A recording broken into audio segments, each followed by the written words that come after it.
আমি ফুয়াদরে গতকালকে ফোন দিছি, ফোন দিয়ে বলছি ওরে কুত্তার মতো ফিরামু। এখন আমার কথাটা শেষ হয়েছে, এটা এখনো গরম গরম, এটা মানুষ খাওয়াই হজম না করতে ফুয়াদে তার আজকে নিজের এলাকাতে হেনস্থা হইলো, বরিশালে যাই নির্বাচনী প্রচারণা চাই, বিএনপির কর্মীদের হাতে সে হেনস্থা হইলো এবং প্রকাশ্যে তার সম্মুখে বলা হইতেছে ফুয়াদের গালে গালে জুতা মারো তালে তালে, তাল তাল। টাকলা গালে গালে জুতা মারো তালে তালে, তারপর রাজাকারের গালে গালে জুতা মারো তালে তালে। এখন এই সেই ফুয়াদ 5ই আগস্টের পরে টকশোর মঞ্চে বসি বলছিল এমন আওয়ামী লীগের নেতা কর্মীদেরকে সে মানে বিদ্যুতের পিলারের সাথে বেঁধে রাখবে, মানুষজনে আপনারা যাইতে আসতে একটা করে থাপ্পড় দিয়ে যাবেন। এখন ওই কই গেল সেই ফুয়াদের দাম্ভিকতা? নিজের এলাকাতে যার কোনো স্থান নাই, আমি চ্যালেঞ্জ দিয়ে বলতে পারবো আমি নোয়াখালী যাই দাঁড়াবো, 20,000 মানুষ আমার পাশে আসি দাঁড়াবে। তো যেই ফুয়াদের নিজের কোনো গ্রাউন্ড নাই, যে ফুয়াদের নিজের কোনো স্তম্ভ নাই, সেই ফুয়াদ বাংলাদেশের বিজয় দিবস নিয়ে প্রশ্ন তোলে, সেই ফুয়াদ বঙ্গবন্ধুর নিয়ে কটূক্তি করে, সেই ফুয়াদ আওয়ামী লীগের নিয়ে কটূক্তি করে। আপনি দেখেন 5ই আগস্টের পরে আওয়ামী লীগের কতগুলা নেতা কর্মী শুধু জয় বাংলা বলতে যায় তাদের জীবন দিছে, কতগুলা নেতা কর্মী জাস্ট মিছিলে যায় জীবন দিছে। মানে মধ্যবিত্ত পরিবারের, নিম্নবিত্ত পরিবারের যে মানুষগুলো আছে তারাই এই দলটারে ধরে রাখছে, তারা কোনো টাকার আশায় নাই, পদের আশায় নাই, এমপির আশায় নাই, আওয়ামী লীগের জন্য স্ট্রেট নিজের জীবনটা দিয়ে ফেলতেছে। এখন ওই যদি কম্পেয়ার করতে যান এই তুলনায় ফুয়াদ আমাদের কাছে কিছুই না, আমাদের একটা নখের যোগ্য এই ফুয়াদ না। ফুয়াদ যত বড় বড় বুলি ছাড়ে সব ওই যে সেনাবাহিনী তা পুলিশের প্রটোকলে বসে, সেনাবাহিনীর প্রটোকলে বসে, টকশোর চার দেয়ালের মধ্যে বসে রাজপথ ভিন্ন কথা বলে। আওয়ামী লীগের রাজপথ কাঁপানো রাজনীতি, আওয়ামী লীগ মুক্তিযোদ্ধার সংগঠন, আওয়ামী লীগ মুক্তিযোদ্ধার নেতৃত্ব দেওয়া সংগঠন, আওয়ামী লীগ রক্ত দেওয়া সংগঠন। আওয়ামী লীগের তুমি বাঁধা ফিরাবা খাম্বার লগে, আওয়ামী লীগ তোমার মুখের দিকে এমনি তাকায় বলবে যে ফুয়াদ ভাই আমার হাসি বাঁধেন।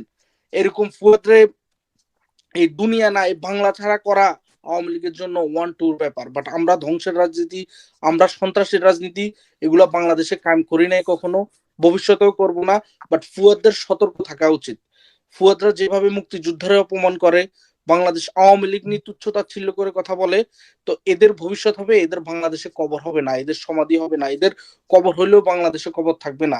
থাকবে না কারণ যারা বাংলাদেশ মানে না, বাংলাদেশের মুক্তিযুদ্ধ মানে না, যারা বিজয় দিবস মানে না, তাহলে তাদের কাছে কোনো বাংলাদেশ এক্সিস্ট করে না। তো এই ধরনের কুলাঙ্গার বাংলাদেশে মাটিও হবে না। ফুয়াদ কি ধরে নিয়ে যেতে পারবে শফিউল খানকে? আমারে ডক্টর ইউনূস ধরে নিয়ে যেতে পারবে না। আমি ওইভাবে আমি বিল্ড আপ করি না নিজেরে, আমার ওইভাবে আমি হই না। আমার হুমকি দামকি বহু কিছু আসে, আমার সাপোর্ট আসে আমার পরিবার থেকে, আমার সাপোর্ট আসে আমার মা থেকে, আমার সাপোর্ট আসে আমার এলাকা থেকে। তো এইরকম ফুয়াদ টুয়াদ এগুলা মানে আমারে ধরে নিয়ে যাবে ডক্টর ইউনুস, ফুয়াদ বা আসিফ গং, এরা এটা হইলো মানে দুঃস্বপ্ন। আমারে ধরে নিয়ে যাবে আমার দেশ, আমি যেখানে জন্মগ্রহণ করছি, আমার যেখানে হাই স্কুল কলেজ আছে, আমি অবশ্যই আমার দেশে যাব। তবে আমার দেশে আমি তখনই যাব যখন মনে হবে যে আমার দেশ পূর্ণ স্বাধীনতা অর্জন করছে, আমার দেশের মানুষ কথা বলতে পারতেছে, আমার দেশের মানুষ নিরাপদ, আমার দেশের মানুষকে যারা স্বাধীনতা আনি দিছে তাদেরকে সম্মান করতেছে, তখনই আমি আমার দেশে ব্যাক যাব। And I have no plan to go back cause I wasn't go there. আমি 2020 সালে মনে হয় শেষ দেশে গেছি, এরপরে আমি যাই নাই। তার মানে আমি গত 5 বছরে একবারও দেশে যাই নাই, তৎকালীন আওয়ামী লীগ সরকার ক্ষমতায় থাকা সময়ও আমি দেশে যাই নাই। তো এখন আমাকে ধরে নিয়ে যাবে, আমার নামে প্রায় 20-50টা মামলা দিয়ে ভরাই রাখছে। আমি বাংলাদেশে আদৌ আমার নাগরিকত্ব আছে কিনা, আমি বাংলাদেশি কিনা, এগুলা কিছুই না যাচাই করে আমার নামে মামলা আর মামলা। আমার বাড়িতে পুলিশ যায়, আমার প্রতিবেশীদেরকে বিরক্ত করে, তারপরে আমার মোবাইল নাম্বার কালেকশন করে আমাকে ফোন দেয়, আমি 2,000 টাকা দিতাম, তারা সিএনজি করে আসছে, মানে বিভিন্ন। তারপর গ্রাম পুলিশে দিয়ে আমার ফোন করায়, বিভিন্ন ধরনের হেনস্থা করার ট্রাই করে। বাট এগুলো আমি গাইনি না, আমি বঙ্গবন্ধুর সৈনিক, আমি আওয়ামী লীগে বিশ্বাসী, আমি আওয়ামী লীগের নেতা কর্মীদের বিশ্বাসী। আমি ঘুমাইতে পারি না 5ই আগস্টের পর থেকে। আমি যখনই এই যে একটু আগে অনলাইন প্ল্যাটফর্ম ক্র্যাক প্লাটন একটা ভিডিও পোস্ট করছিল, মপ করে আমাদের যে নেতা কর্মীদেরকে হত্যা করা হয়েছে, মানে একদম কিছু সংখ্যক 10-12 জনের, যা ওরা কালেক্ট করতে পারছে, আমি এগুলো দেখে আমি ভিডিওগুলো স্ক্রল ডাউন করতেছি আর কাঁদতেছি। লাইক আমার খুব খারাপ লাগে, আমার মনে হচ্ছে রক্তে মিশে আছে এরা, এরা মনে হয় আমার পরিবারের কেউ একজন মারা গেছে। আমি এগুলো মেন্টালি নিতে পারি না, এই জন্য sometime I use crazy word. But এটা আমি ইচ্ছা করে যে কাউরে গালি দিব, কাউরে ইয়ে করবো এরকম না। মানে, I don't even feel good to see those things. এই যে ওদের দৌড়টা দেখলেন, গ্রাম পুলিশ দিয়ে আপনার ফোন করা। হ্যাঁ, গ্রাম পুলিশ দিয়ে আমারে কল করা। ইভেন এমন এক পরিস্থিতি, তাদের কাছে তারা যে সিএনজিতে আসে ওই ভাড়াটা পর্যন্ত নাই। মানে তারা চায় যে আমি তাদেরকে কিছু টাকা দেই, তারা চলে যাক প্রত্যেক মাসে বা কি আসে। এখন তারা ওইটাই আমার যে গ্রামের মানুষজন বা আমার বাড়ির মানুষজন তারা ওদেরকে জানাই দেয় তারা কেউ বাড়িতে নাই, তাদের 14 গোষ্ঠী পর্যন্ত বাড়িতে নাই। তারপরেও এখানে আসি সময় নষ্ট করে। এবং আমি যেই বাড়ি থেকে বড় হয়েছি, আমি যেহেতু একটা গ্রামের ছেলে, ওইখানে এক বাড়িতে 3-4টা পরিবার থাকে এবং তারা কেউ রক্তের হয়, মাঝে মধ্যে রক্তের হয় না। সো ওদেরকে আসি বিরক্ত করে, ওদের কাছে জানতে চায় আমি কোথায়। 5ই আগস্টের পরে মনে হয় সর্বপ্রথম আমি মামলা খাইছি। এবং মামলাটা খুবই হাস্যকর, কি জন্য আমার মামলাটা দিচ্ছে, মানে এটা শুনলে যা যে কারো হাসা আসবে। কি মামলা ছিল সেটা? সেটার মামলা ছিল 5ই আগস্টের পরে মেবি 10 বা 12 তারিখে আমি ইউনুসের ছবি প্রিন্ট আউট করি, আমি ছবির মধ্যে প্রস্রাব করে দিছি। এই মামলা। এই মামলা তো আসলে লজ্জায় একজন চেপে দিতে পারত বিষয়টা। মামলা করার কারণে মামলা আর নেত্রীকেও সবচেয়ে ভাই, নেত্রীকেও আমি কথাটা বলছিলাম যে ফোনের মধ্যে, যে এইটার কারণে আমার নামে মামলা দিচ্ছে। এই জিনিসটা আবার ভাইরালও করছে অনেকে, সারা আল্লাহ, বাংলাদেশে ভাইরাল করে দিচ্ছে। ব্যারিস্টার শাহরিয়ারের কি হবে? ব্যারিস্টার শাহরিয়ার এ হলো গান্ডু টাইপের একটা লোক। মানে কিছু মানুষ আছে না, পড়াশোনা করছে বাট মাথার মধ্যে ব্রেন নাই। সামাজিক অবক্ষয়, পারিবারিক অবক্ষয় বা স্বার্থদোষী, যে ধরেন জামাতে লাগাই দিছে যে তোরে আমি পকেট মানি দিমু, you just gonna go to the talk show and talk shit. মানে এই অবস্থা তার, সেই মানে উতাম থাম যা মুখে দিয়ে আসে। এখন আপনি আমার একটা টক শোতে নিলেন, আমি আবোল তাবোল বকা শুরু করলাম, যে ওইখান থেকে এক লাইন এখান থেকে এক লাইন মিলাই আমি বক বক করা শুরু করলাম। এতে কি হবে? এতে ওই যে বাংলাদেশের যে গান্ডুরা আছে, যারা গান্ডু ওয়াচিং করে যারা, তারাই এগুলা খাবে। এই যে ওইখানে যাই ফুটপাট করি, মানে কথা নাই বার্তা নাই, মুক্তিযুদ্ধের প্রশ্নবিদ্ধ করতেছে। বঙ্গবন্ধু একটা প্রমাণিত সত্য, এটা নিয়ে কোনো কোশ্চেন করারও মানে হয় না। সে বঙ্গবন্ধুকে অপমান করার চেষ্টা করে। তার যেই মানে যোগ্যতা, সে কোনো ব্যারিস্টারে না। সে 5ই আগস্টের পরে তার জন্ম লাভ হয়েছে, আমার মনে হয় যে তার বয়স 1.5 বছর, মানে 1.5 বছরের শিশুর মতো সে আচরণ করে। মানে 1.5 ইয়ার্স, 1.5 বছর হয়েছে। এখন কি করবে? ওই যে মানে হাঁটুতে উঠে দাঁড়াবে না পায়ে দাঁড়াবে, এটাই চেষ্টা করতে। জামাত চায় তাদের প্রোপাগান্ডাটা বাংলাদেশের মানুষ খাক। জামাত চায় বাংলাদেশের মানুষ বঙ্গবন্ধুর প্রতি তাদের মুখটা ফিরাই নেক, আওয়ামী লীগের প্রতি তাদের মুখটা ফিরিয়ে নেক। আরে জামাত, বাংলাদেশের মানুষ তো তোমাদেরকে এখনো নিতেই পারতেছে না। বাংলাদেশের এখনো গতবারের জরিপ অনুযায়ী 40% আওয়ামী লীগের সমর্থক আছে মূল মোট জনসংখ্যার ভিতর থেকে। তাহলে জামাতে এই যে প্রোপাগান্ডা গুলো স্প্রেড করে, বাংলাদেশের মানুষ মুক্তিকামী মানুষ, স্বাধীনতা প্রেমী মানুষ। এখন জামাত যারা, তাদেরকে আমি বাঙালি বলেও ধরি না, বাংলাদেশের জনগণও ধরি না। সো এইরকম এই যে শাহরিয়ার, টাকলা ফুয়াদ, এদের এই যে উদ্ভট কথাবার্তা, এগুলা জামাত আর ওই যে এর নাম যে ভাঙ্গু সমাজ যারা আছে, মৌলবাদী যারা আছে, যারা বাংলাদেশের জঙ্গিবাদ কায়েম করতে চায়, তাদের জন্য ঠিক আছে। বা শাহরিয়ারের কপালে খুবই শনি আছে, সে তার নিজের দেশেই অপমানিত হবে এবং অলরেডি অপমানিত হচ্ছে। গত কয়েকদিন আগে আমি একটা টক শোতে দেখছিলাম, তারে বলতেছে সে একটা জারজ। সো সে আসলেই জারজ, যার কোনো জন্মের ঠিক নেই, তার কথারও ঠিক নেই। আপনি দেখেন এই যে শাপলা চত্বরের বিষয়টা, যে হেফাজতে ইসলামের উপরে গুলি চালাইছে তাদের লাশ হেলিকপ্টারে, এটা কিন্তু বহু বড় একটা মিথ্যা প্রপাগান্ডা, যেটা বাংলাদেশের মানুষকে ভালোভাবে খাওয়ানো হয়েছে। ইভেন আমাদের আওয়ামী লীগের মানুষরাও এটা খাওয়ানো হয়েছে, যে রাতের আধারে গুলি চালাইয়া মাদ্রাসার ছাত্রদেরকে, মাদ্রাসার আলেমদেরকে হত্যা করে তাদের লাশগুলা হেলিকপ্টারে করে নিয়ে পানিতে ফালাই দিছে।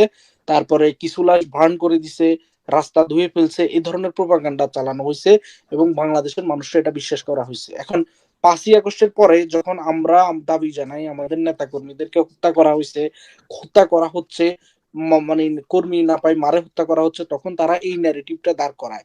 তোমরা শাপলা চত্বরের ঘটনাতে পৌঁছিলা, তখন কি তোমাদের খারাপ লাগে নাই? তো এখন আপনি বাস্তবতাটা তো দেখলেন, এই নিউজ এই রিপোর্টটা আমিও হালকা একটু দেখছি। দা গাই যে কথা বলতেছিল তখন সে বলতেছে যে টুইটারের মধ্যে দেওয়া হইতেছে যে ওইখানে 100-র উপরে লাশ পড়ে গেছে, রাস্তায় রক্তে ভেসে গেছে, সেনাবাহিনী, পুলিশ আর র্যাব রক্ত পরিষ্কার করতেছে, লাশগুলা গুম করতেছে, তারপরে ময়লার গাড়ি এসে লাশগুলা নিয়ে যাইতেছে। এগুলা কে পোস্ট করতেছে? জামাতিরা টুইটারের মধ্যে টুইট করতেছে। এবং সে তার রিপোর্টার রে, এবং সে মানে 24/7 মনিটরিং করতেছে ওখানে কি হচ্ছে। ওইখানে কোনো হতাহত হচ্ছে না, পুলিশ পরিস্থিতি নিয়ন্ত্রণ করার চেষ্টা করতেছে। এখন রিয়েলিটিটা কি? রিয়েলিটিটা হইলো যে ওরা আন্দোলনে গেছে, পুলিশ তাদের আন্দোলনে নিয়ন্ত্রণ করার চেষ্টা করছে। এখন জামাতিরা দাঁড় করাইলো কি, যে হাজার হাজার লাশ ওই দিন ওখানে ফালাই দিছে। এই জন্য ওই সাংবাদিক বিবিসি বাংলার উনি অকপটিত এই জিনিসটা এক্সপ্লেন করেই দিল যে আমি 24/7 এখানে মনিটরিং করছি, there is no dead body, there is no like no one get killed or nothing, right? So এই জিনিসগুলাই কিন্তু বাংলাদেশের মানুষকে খাওয়ানো হয়েছে এই এতগুলা বছর ধরে। আমরা এগুলার বিরুদ্ধে খুব শক্ত করে কিন্তু মানে প্রমাণগুলো ধার করাতে পারি নাই, বা অনলাইনে আমাদের শক্তি কম থাকার কারণে আমরা বাংলাদেশের মানুষকে বুঝাইতে পারি না। আপনি গ্রামে গঞ্জে যায় দেখেন, আপনি একদম ওয়ার্ড পর্যায়ে যায় দেখেন, এখনো গ্রামের মানুষ বিশ্বাস করে আছে শাপলা চত্বরে ওই দিন এরকম একটা ঘটনা ঘটছে। বাট ওরা তো ওই যে বিবিসি বাংলা নিউজ পর্যন্ত যাবে না, চ্যানেল 24 বা যেখানে ইন্টারভিউ দিছে ওইটা পর্যন্ত যাবে না। তো আমাদের দলের লোকদের উচিত ছিল এই জিনিসগুলার যে মিথ্যা বিভ্রান্তি এবং গুজব ছড়াইছে এই জিনিসগুলো মানুষের কাছে প্রেজেন্ট করা। মানুষ বুঝতো যে আওয়ামী লীগ সবচেয়ে গুরুত্বপূর্ণ স্বপ্নের সবচেয়ে বড় যে একজন মানুষ মারা যদি যায় তার একটা পরিবার থাকে, তার মা থাকে, বাবা থাকে, তার ভাই বোন থাকে, পরিবার থাকে। আমরা কিন্তু কোনোদিন ওই কোনো এমন কোনো পরিবারও পাই নাই কিন্তু। কেউ একটা টক শোতে যায় বলছে, কেউ একটা, এখন তো সব হলো মোবাইল সাংবাদিক, একটা ভিডিও পাবলিশ হয়েছে যে আমার ছেলে মারা গেছে, আমার ছেলের লাশ আমি পাই নাই। যেভাবে যে মিথ্যা গল্পগুলা সাজাইছে, শত শত মাদ্রাসার ছাত্রদেরকে মারি ফেলছে। এখন এই লাশগুলা কোথায়? এই লাশগুলার পরিবারগুলা কোথায়? এখন তো 5ই আগস্টের পরে শেখ হাসিনা নাই, তার নিয়ন্ত্রিত প্রশাসন নাই, আওয়ামী লীগ নেই, মামলাগুলা কোথায়? কোনো পরিবার আসি মামলা করে না কেন? বরং এই যে জুলাই নামে জঙ্গি যে অভ্যুত্থান, ওইখানে যে মামলাগুলো করা হয়েছে অধিকাংশই ফেক। অনেকে মরেও নাই, আবার অনেকের ডেড বডির সার্টিফিকেট বাইর করার পরে সে কবর থেকে উঠে চলে আসছে। মানে মিথ্যা মামলা। কেউ সড়ক দুর্ঘটনায় মরছে, তারও জুলাই শহীদ বানাই মামলা দিল। কেউ বিদেশে মারা গেছে, সেও জুলাই শহীদ। কেউ চুরি করতে যায় গণধোলা খেয়ে মারা গেছে, সেও জুলাই শহীদ। তো এখন যে 2000 মানুষ হত্যা হয়েছে দাবি করে, 1800 দাবি করে, এই জিনিসগুলা মানে নিতান্তই মানুষের মধ্যে বিভ্রান্ত ছড়ানো। 5ই আগস্টটা ছিলই মানুষকে কনফিউজ করা, মানুষকে বিভ্রান্তি করা। 5ই আগস্টটাই ছিল বাংলাদেশের জঙ্গিবাদ উত্থান করা। চিরাচরিত পলিটিক্যাল টাউটামি করতে গিয়ে এইবার নিজ নির্বাচনী এলাকায় ধরা খেয়েছেন ব্যারিস্টার ফুয়াদ। আমরা সকলেই জানি এবি পার্টির সাধারণ সম্পাদক ব্যারিস্টার ফুয়াদ, যিনি আগামী নির্বাচনে শকুন মার্কায় না, শকুনটা হচ্ছে আসলে অনেকে তার চেহারার দিকে বলেন ঈগল পাখি মার্কায়, তিনি এবি পার্টির পক্ষ থেকে নির্বাচন করতে যাচ্ছেন। এবং তার নির্বাচনী এলাকায় যাওয়ার পরে তিনি যে টাউটামিটা করতে চেয়েছিলেন সেই টাউটামির বিপরীতে স্থানীয় বিএনপি এবং বিএনপির অঙ্গ সংগঠনের সমর্থিত লোকজন তাকে প্রথমবারের মতো প্রতিহত করেছে।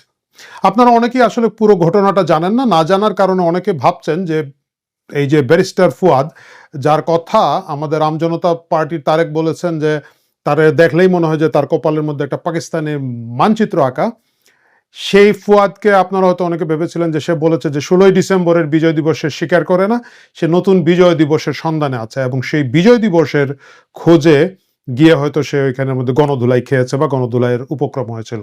মোটেও তা নয়। গোটা বাংলাদেশে জামাত শিবিরের যে নতুন পলিটিক্যাল এজেন্ডা, যে এজেন্ডার একটা পার্ট হিসাবে ব্যারিস্টার ফুয়াদ সেখানে গিয়েছিলেন।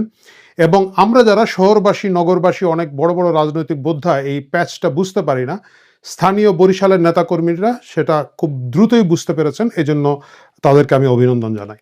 আপনারা অনেকেই জিজ্ঞেস করবেন যে এইখানে আবার ভাই জামাত শিবির কোথা থেকে পাইলেন, কোথা থেকে আপনারা এই নতুন রাজনীতি নিয়ে আসলেন, কিসের রাজনীতি? রাজনীতিটা আমি একটু আপনাদেরকে বুঝিয়ে বলি।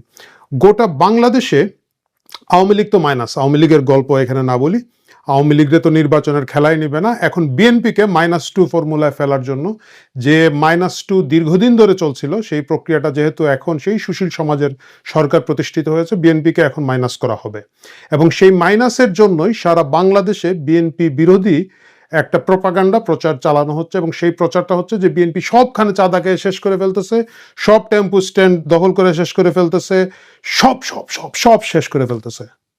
এই প্রক্রিয়া এবং প্রজেক্টের আন্ডারে এই ব্যারিস্টার ফুয়াদ এবং তাদের যে গোষ্ঠী নতুন একটা জোট করেছেন, আপনারা দেখেছেন জামাতের 3টা অঙ্গ সংগঠন একসাথে মিলেছে, যেটা হচ্ছে একটা এনসিপি, একটা হচ্ছে এবি পার্টি, ব্যারিস্টার ফুয়াদদের সাবেক শিবির নেতারা মিলে যে এই জামাতের যে ছোট দোকানটা খুলেছেন, এবং আরেকটা হচ্ছে এটার নাম হচ্ছে রাষ্ট্র সংস্কার আন্দোলন, যারা দীর্ঘদিন ধরে রাষ্ট্র সংস্কার করে আসছেন, একটু বাম ঘরানার লোকজন। তো এই তিনজন মিলে ডক্টর মোহাম্মদ ইউনূসের যে বইটা আছে 3-0, সেই রকম একটা 3-0 জোট করেছেন তারা। এখন প্রশ্ন হচ্ছে যে তাইলে তারা তো জামাতের সাথে নাই, 8 দলের সাথে নাই, তাইলে এই 3-0 জোট করার পরেও আপনি কেন, বা আপনারা কেন ভাবছেন যে এটা বৃহত্তর রাজনীতির একটা গেম? বৃহত্তর রাজনীতির একটা গেম হচ্ছে এদেরকে দেওয়া হয়েছে হাউস দ্যাট বলার জন্য। এরা, আপনারাও জানেন, আমরা জানি, 3-0 থেকে আসলে 3টে আসনও সারা বাংলাদেশে এরা প্র্যাকটিক্যালি পাবে না। মানে যদি না ওয়াকার এবং তার যে মানে জামাত সমর্থিত যে সামরিক বাহিনীর অংশ আছে, তারা যদি কোনো ধরনের বড় কারচুপি কিছু না করে থাকে, এরা আসলে একটা আসনও পাওয়ার মতো অবস্থা তাদের কোনো নির্বাচনী এলাকায় নাই। তাহলে এদের কাজ কি? এদের কাজ হবে জেলায়, বন্দরে, এখানে ওইখানে ঘুরে বেড়ানো, এবং বিএনপি কি যে একটা খুবই চাঁদাবাজ দল, খারাপ দল, জঙ্গি দল, এবং ইত্যাদি ইত্যাদি ইত্যাদি, এটা বারবার বলা। আপনারা যদি নাসির পাটোয়ারির বক্তব্যগুলো খেয়াল করে থাকেন, আপনারা দেখবেন যে প্রতিনিয়ত তারা দীর্ঘদিন ধরে, তারা কিন্তু জামাতকে ওইভাবে আক্রমণ করে নাই, প্রতিনিয়ত নাসির পাটোয়ারিরা শুরু থেকে বিএনপিকে আক্রমণ করে যাচ্ছে। এবং যেসব জায়গায় বিএনপির বড় বড় নেতারা আছেন, এইসব জায়গায় গিয়ে, যেমন কক্সবাজারের সালাউদ্দিনের এখানে তো মাইর খেয়ে কোনো রকমের যান নিয়ে বেরোয় আসছে